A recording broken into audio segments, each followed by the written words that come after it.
have a speaker and then a panel.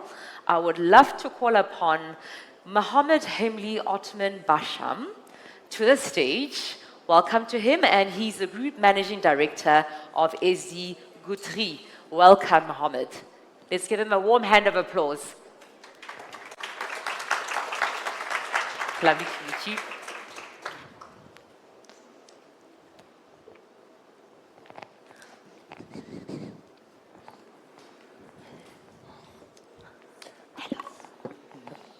Thank you, and very, very good morning, ladies and gentlemen.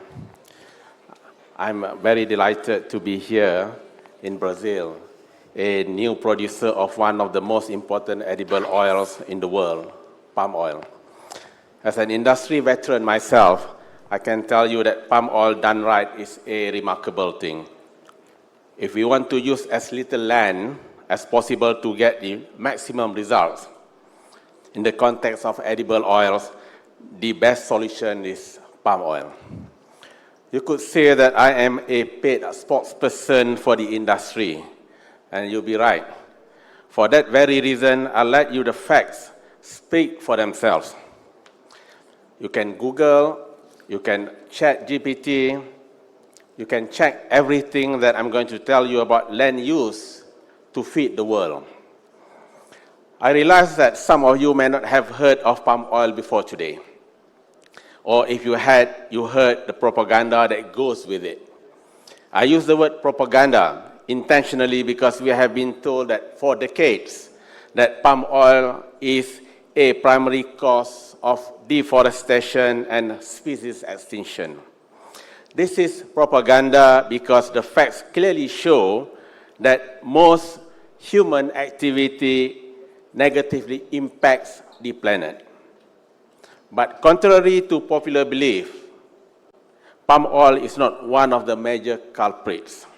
It is a fact that the palm tree requires less land and less inputs to produce more oil than all its competitors. I work for a company called SD Guthrie, one of the world's largest producers of certified sustainable palm oil, or CSPO. We produce more than 2 million metric tons of CSPO every year, and we have done so for more than a decade. That's about 12% of global CSPO supply. Guthrie has a planted hectareage of just over 560,000 hectares, which is about 2.5 times Brazil's total oil palm hectareage. So Brazil, when we talk about using land responsibly to feed the world, the oil palm tree may well just be a solution for you. Let me explain why. This is from our world in data.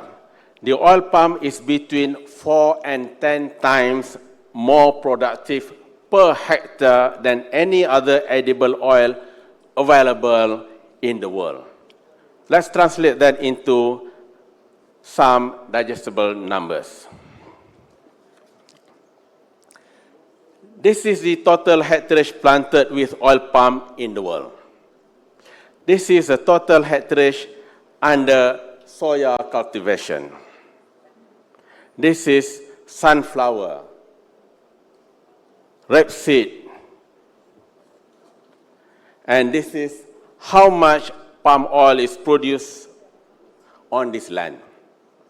And this is how much soya is produced, and corn, and sunflower, and rapeseed. About 336 million hectares of land is planted with crops that produce edible oil. Of this, less than 10%, or over 28 million hectares, is planted with oil palm. But this 10% of land produces more than a third, or between 33 and 43% of all edible oils in the world. That's about 75 to 80 million metric tons. Now look at soybean. It occupies over 100 million hectares of land, but produces less than 60 million hectares tons of oil. Now, let's look at land use as a proportion of agricultural activity on our planet. That's livestock. About 80% of total agricultural land, or 4.8 billion hectares. The rest, or about 960 million, are other agricultural activities, including over 330 million hectares of land used for vegetable oil crop that I mentioned earlier. That's soybean, and the line there, 0.6%, the small line at the top there, 0.6% of the world's total agricultural land is planted with oil palm. Let's digest these facts for a minute. Has forests been cleared to plant oil palm? Yes, of course. Is the most forest clearing because of oil palm?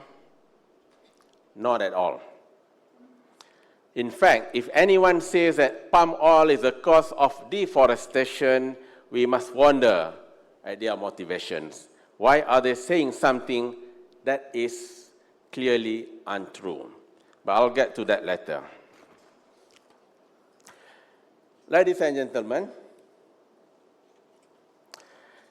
whether we like it or not, the world's population is still growing, and thus the demand for food.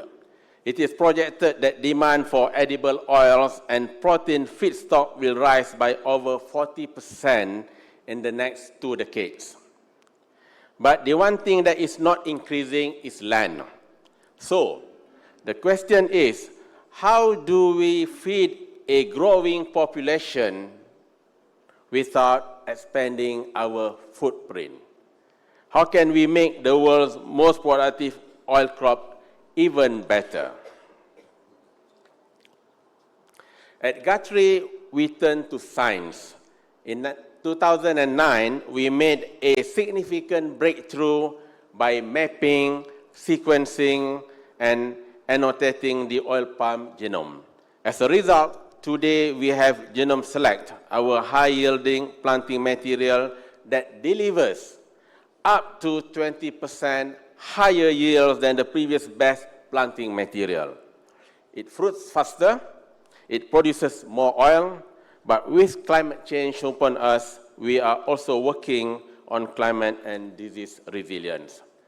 In 2020, we shared our findings with the world so that more growers can expedite their own research to achieve higher yields on existing land. In 2023, we commercialized Genome Select so that more growers can have access to our supercharged seeds. Every new generation of trees will bring more oil from the same land without further land expansion. Today's palm is so efficient, you could replant land used to grow other oil crops, produce more oil, and return some land to the forest. Keep that thought in mind as we go to the next slide. Ladies and gentlemen, we know that about 50% of supermarket shelves are stocked with products that use palm oil as ingredient. Soap, toothpaste, lotions, shampoo, you name it, plus a lot of other edible products. Because it is versatile, it is accessible, and it can be produced sustainably by smallholders or large companies. What this means is that palm oil is a potential replacement for other edible oil. Could this be the reason for the well-funded campaigns that were waged against palm oil for years? Was this highly efficient and versatile tree singled out so that its competitors could do better? We traced some of those campaigns and often found that there were powerful lobbies behind them. lobbies that support competing commodities.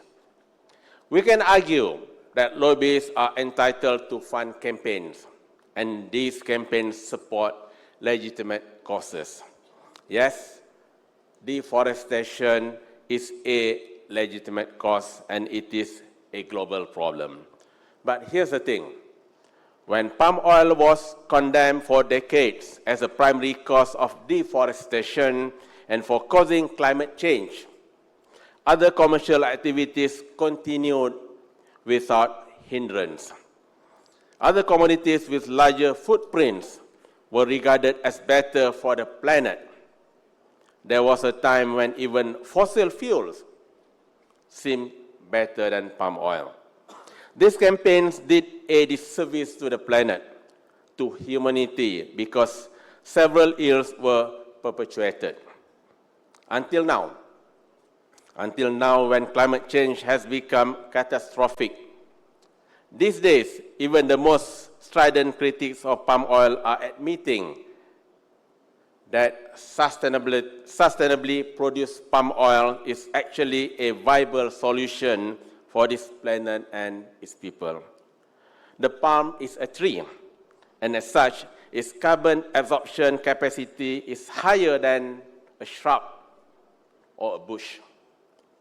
As a tree, it is replanted once every 25 years, not every year like annual crops.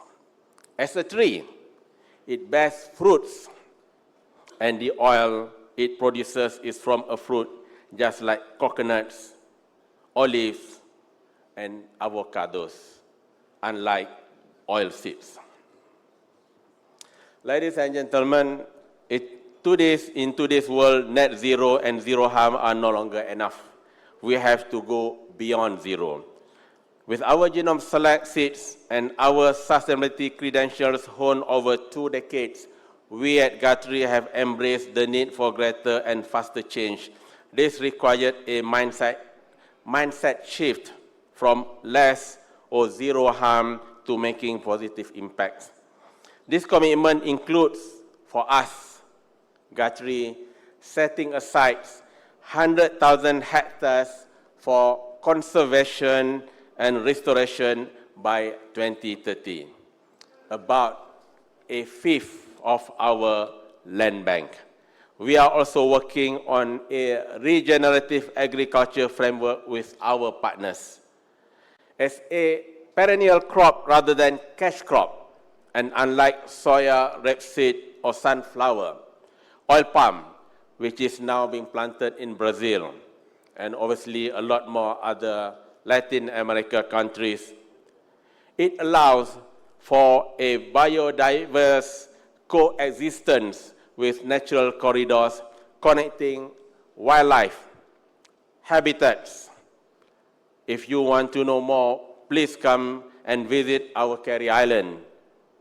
It's an island of our plantation in Malaysia where we have recorded over 60 species of birds.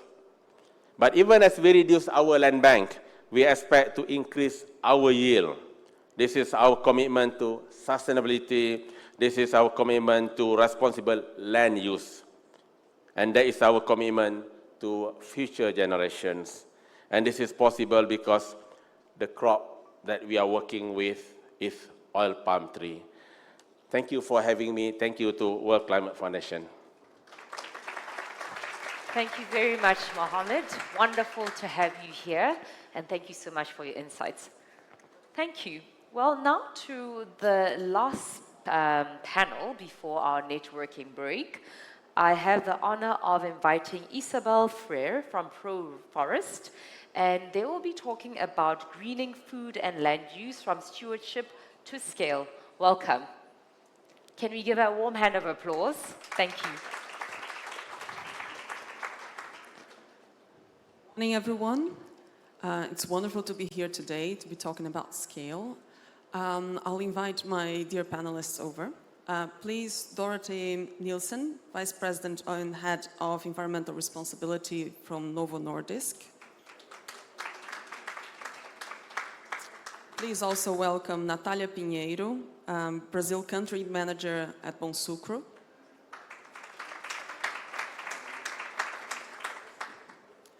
I would also like to welcome Agathe Grossmith, Sustainability Global Director at Carrefour Group. And last but not least, Paul Zakariya, Secretary General of the Zimbabwe Farmers Union. Please join us. Well, we gather here today. We just heard from Mr. Mohamad about the need to feed a growing population. And when he showed his genome of the palm oil there, the image brought to life the planetary boundaries as well. It's similar to the kind of image that we use to represent the planetary boundaries. And that strikes me as the challenge that we have here. We have seen how we created a food system that is complex, huge, and with an eternal drive for efficiency. And in that process, we have reached and passed some of the planetary boundaries. So the key challenge that we have at hand is how do we ensure that we continue to feed this growing population, but within our boundaries, in a way that is not only leaving the exploitation, but also embracing regeneration of these systems. What we have seen in many areas around the world, and I've been working on sustainability of this agribusiness sector throughout my career, we see great examples in all the sectors of agroforestry projects, restoration projects, vegetation, native vegetation restoration. We also see a lot of projects that are about ensuring greater livelihoods for people that are participating in them. The key challenge really is they are still small pockets spread around the world. How do we really reach this scale with that? What we have here today in our panel is a small sample of the complexity of this kind of food system that we have at play. As a Brazilian, I'm really happy to see that COP30 in Brazil has put food system transformation at the heart of implementation COP as one of the systems that can deliver not only part of the mitigation, but also part of the adaptation, supporting regeneration of ecosystems, improving livelihoods, and reducing emissions. But all of that also needs to be done in a way that reaches the scale within the system that we already have in place. And that's the key challenge that we have here. We have different sectors in the supply chain, different stages of the supply chain, from farmers to retailers, and supply chain solutions as well. So let me get started with Dorethe. You're a global company with very long and complex supply chains. One of the companies that is already implementing and embedding environmental responsibility into your sourcing policies. How do you do that, and what can other companies like yours learn from your efforts to engage suppliers at a global scale? Yeah, well, thank you so much, and thank you for having us today. So maybe a little context. So we are a global pharmaceutical company. Our mission is to defeat serious chronic diseases, one of them, for instance, being diabetes. So you might think, why is this relevant for this topic today? And let me explain why. In our production process, it's a little unusual. We use yeast, and by using yeast, and that needs to be fed by glucose, then we can produce our medicines. So it's actually a quite more environmental friendly way of producing, you can say, than just using chemicals. But to produce insulin for our patients, we use glucose. Glucose is produced from maize or corn. Maize and corn, of course, take up lands. So maybe that's the story about why this is so relevant for our company.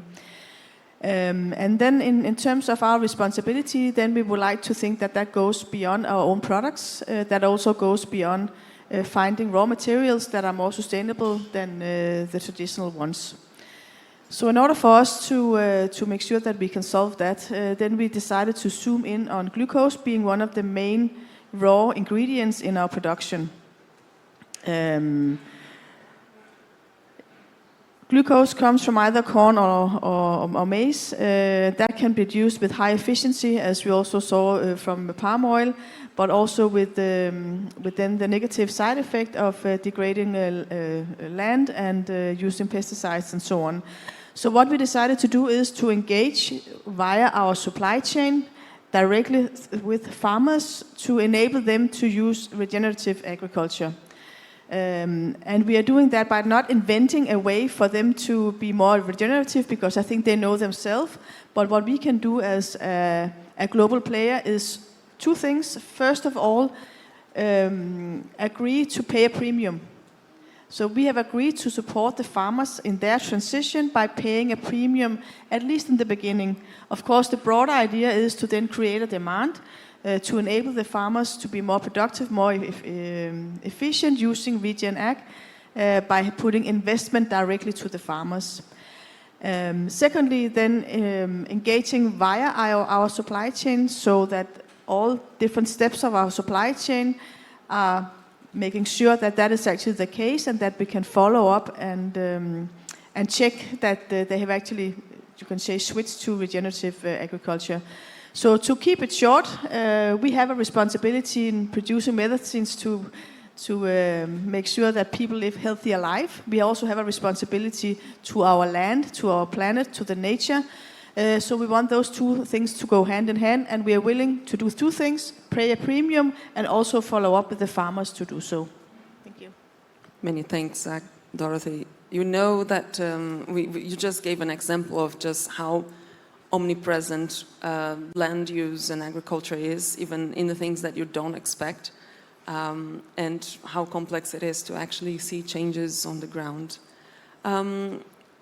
Natalia, Bonsucro has been spending years now relying on these kind of premiums to get farmers to adopt different practices, and also helping companies reach compliance with these criteria that they put in place. How do you think that a system like a certification body, setting standard like Bonsucro can help go beyond the niche market that really relies on a differential to actually help become the mainstream practice, something that is adopted by a broad range of producers? Thank you, Isabella. Thank you for the great question. And thank you, World Climate Foundation, for the invitation for us to be here in this such important moment. So a little bit of context of Bonsucro as well. We are a leading global platform that for sustainability and standard for the sugarcane sector. Our purpose is to accelerate the sustainable production of sugarcane, and we are a global platform. We are a global and a multi-stakeholder organization.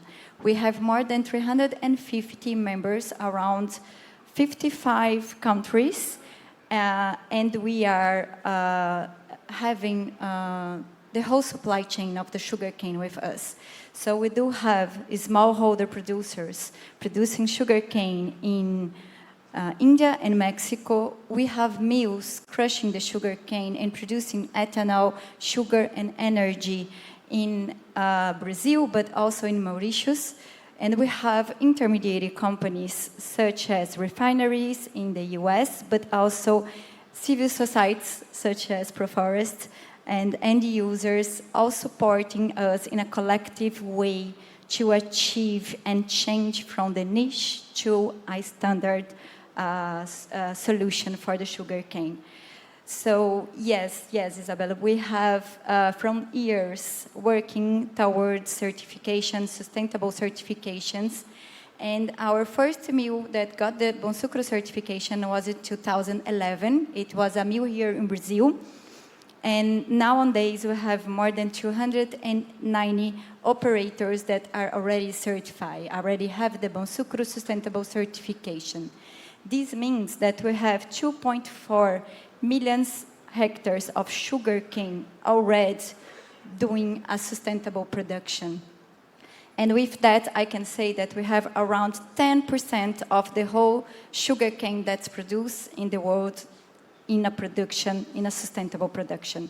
So I could affirm that we have been changing from the niche to have a transformation and bringing them to have a standard procedures and to be changing the way that they are producing sugar.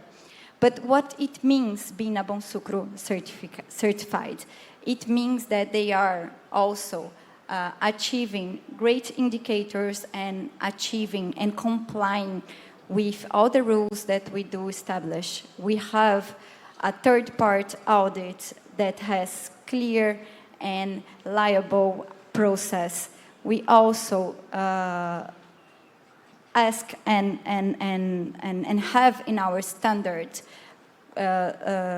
indicators that ask the producers to comply with no deforestation. So one of our indicators is for them to have no deforestation from 2008 on international and national legal areas, and from 2021 on the areas of natural ecosystems. So all of these together can bring and can transform all the activities, not only in a niche, but as a standard for the sugarcane sector. But we understand that certification alone is not enough. So as mentioned in our previous presentations here, we need to do it in a collective way. We need to have the support and the engagements from different parts. So that's why Bonsucro changed from only a standard system to a platform of change. And we have, in 2022, launched our Bonsucro Impact Fund. That's a fund that is investing with our members and with the stakeholders in impact projects for the sector. And we have some thematic areas that we are looking at, that is human rights, climate, water, and of course, looking for the smallholders farmers. So all of these together, working together in a collective way, will transform all our actions from a niche to a standard in this sector. Thank you. Many thanks, Natalia. As a beneficiary of the Bonsucro Impact Fund, I can assure that it does help address some of the systemic issues, like lack of capacity to implement due diligence on human rights, as we're working with Bonsucro on that. Agathe, retailers have probably the most difficult and the most powerful situation in the supply chain for being at the end, at the interface between consumers and the supply chain. A lot of influence on both ways, but also a lot of complexity to deal with. Given the picture that Mr. Mohamad showed of the aisle, he was highlighting where palm oil is.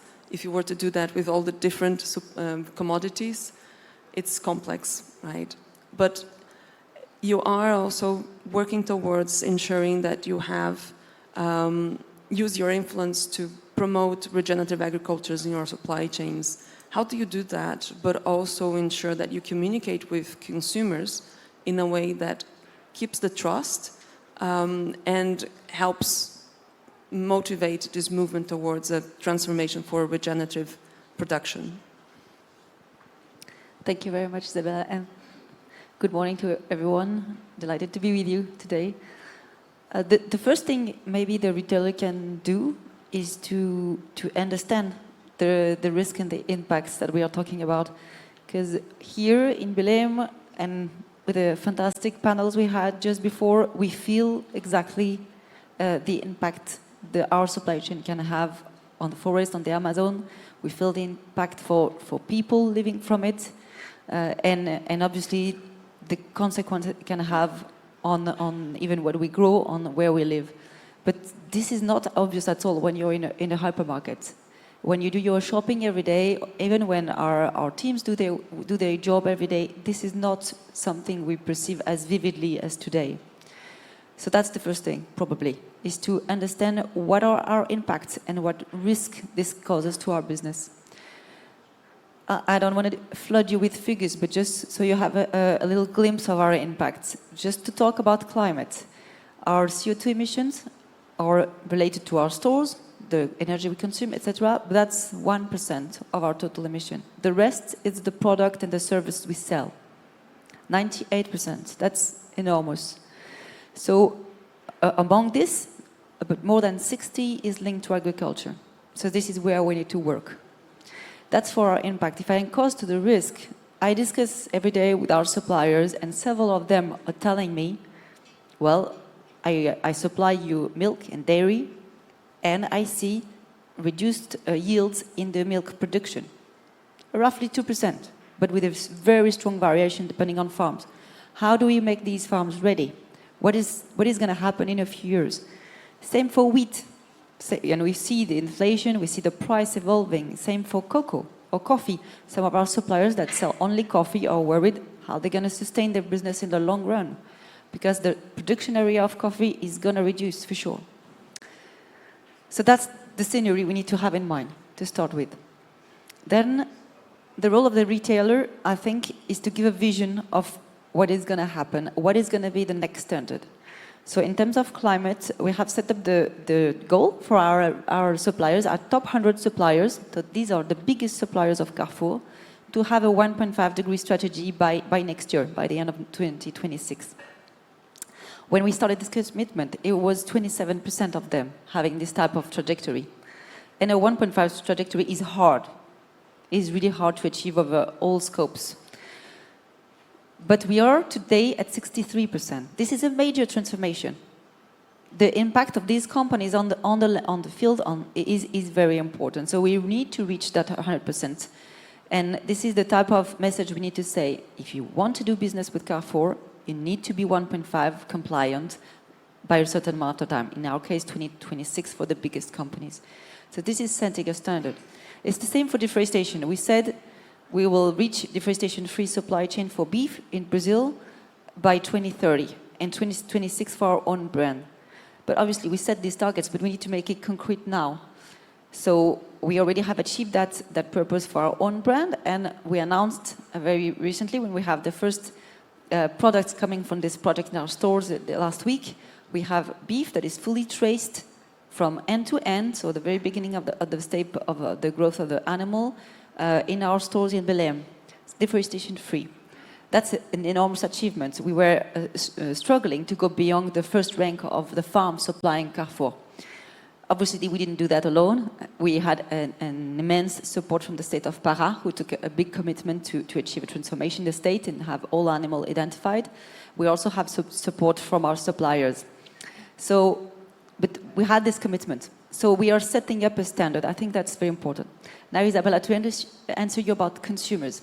It's a delicate point, because consumer in a store will not be put into a position to choose deforestation-free products that might be slightly expensive and other products that might contribute to deforestation with all the very difficult impacts that it generates, but with a lower price, maybe a price that they can afford. This is not the situation we want to put them in, because they might not be able to take the deforestation-free products. And if we have these two types of products in our shelves, we might not reach a full transformation. And I think your experience in Bonsucro is very interesting, and we had a similar experience with Payamol. We need to transform the whole supply chain. It can't be a part of the market that is certified, dedicated to some type of clients, but not transforming the whole market. But then our risk remains if we do that. So we need to reach a market transformation. So it's not necessarily pulled by the market. Obviously, we need to have transparency toward consumers. We need to explain everything we're doing good. But the sweet spot for us is to reach a full transformation that will not take the market back. I'll give you one example. In Europe, we don't give free single-use plastic bags. It was very difficult at the beginning. People at cashier desk were complaining they didn't have a bag, they need to purchase one, etc. But now it's a standard in the whole market. There's not a single hypermarket in France or in Europe, in Italy. You go and you don't do that, and nobody will go back. If we were to go back, we would have a protest, and everybody would be shocked with it. So it was difficult, but there's no going back. This is what we need to reach. And same with the vegetable protein. These proteins will be purchased not because they are better for health and environment. We sell them because they are tasty, because they are nicely marketed, because they answer some specific needs. So this is what we need to do with our fellow suppliers, trying to find this right way to communicate. There's not necessarily all the story that we know of why we're doing that, because this is not the criteria in a store for everybody. Many thanks, Agathe.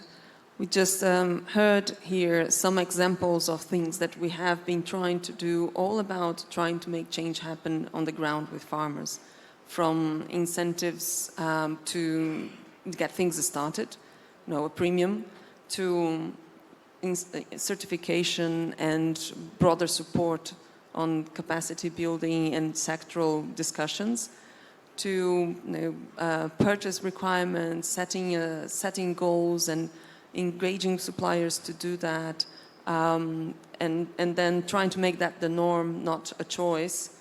But all of that is about making sure that farmers are supported to make that change. Paul, you're representing a farmer association, and smallholders in particular are at this crossroad between the climate impacts and their livelihoods sometimes. What kind of support do you think the farmers need in terms of technical, technological, financial, to make that transition happen and deliver the goods that we all want to get, but in a regenerative ways, supporting their livelihoods and ensuring that they leave also a good environmental impact behind? Well, thank you very much. I'm from the Zimbabwe Farmers Union, and that's to the northern border of South Africa. So we share borders there. Now, the organization has a membership of upwards of 365,000 farmers, and 85% of them are smallholder farmers. And most of them obviously would never know that there is a COP30 going on here. But they are at the forefront, at the front line of climate and food security challenges. So they deal with these things on a daily basis. So with the changes that have been taking place over the last 20, 30 years in terms of climate and climate impacts, our farmers have been innovating. They have been actually investing in the changes that have been taking place. They have been adjusting their production methods, which means introducing new equipment, which they never used to use before. So they've been actually investing in their small ways. Irrigation for climate proofing, and also working together with research and other institutions to bring in other interventions like agroecological tailoring, varieties that suit shorter terms, rainfall seasons, and so on. But these are just small pockets of things that farmers are able to do. But of course, apart from that, there's been some support which comes from the development world, but in the form of aid. And if you go through the proposals or the project documents, you will see that farmers are described in those documents as beneficiaries, which is very sad, because farming is actually, it's a business. So these are business people, smallholder farmers. If you aggregate all their produce together, you will actually appreciate the reason why you wake up in the morning, go to a supermarket to buy yogurt. That yogurt has been aggregated, it's milk that has been aggregated from various smallholder farmers. So when you go into a supermarket, you buy cereals, sometimes you don't even think that there is a farmer behind this. But these are people, farmers that are innovating, farmers that are making sure that their farms continue to tick, and with very, very little support. And particularly for smallholder farmers, when you're looking at the financial support that comes from traditional sources like banks, a smallholder farmer, when he's walking around, the banks actually describe him as a total risk. So they see risk walking around. So they don't entertain those people, but they do work all round the clock to make sure that there is food for their families, but also there is food that then goes into the public system. Now, the layers of support that I believe that smallholder farmers would require as we go forward, it's actually in three parts. So there is the financial support that you have mentioned already. Here, when you're looking at regenerative practices, which require new capital, I believe we need patient and affordable capital, which is long-term as well, so that it is not just working capital for 12 months. It has to be short-term, medium-term to long-term for infrastructure development that will support the systems that will ensure that we'll continue to grow food for a growing population. We will also need to kick in some blended finance mechanisms, you know, your insurance, your guarantees, and anchored also on value chain financing, you know, type of models.